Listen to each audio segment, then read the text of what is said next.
Paano ba isit ang inyong mga Facebook at Messenger na hindi ka naka-online pero naka-online ka naman? Para sa mga baguhan at sa wala pang alam, sundin nyo na lang ito. Gawin muna natin sa Facebook.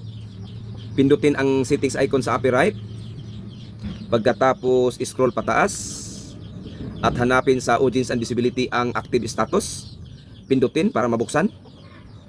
Pagkatapos dito sa set icon sa upper right, pindutin para ma-turn off at hindi nila makita na naka-green ka or naka-online ka. Ayan, naka-turn off na. Gawin naman natin sa Messenger. Pindutin ang 3 lines sa upper left. Pagkatapos pindutin ang settings icon sa upper right. Pagkatapos scroll pataas ng kunti at hanapin sa baba ang active status, then pindutin para ma-open. Pagkatapos pindutin ang set icon sa right side.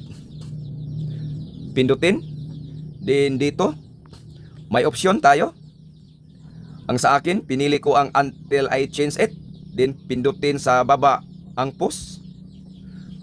At ayan, na-turn off na. So hindi na nila malalaman o makikita na naka-green ka or naka-online yung account mo. So tapos na tayo mga kaboret. Follow and share.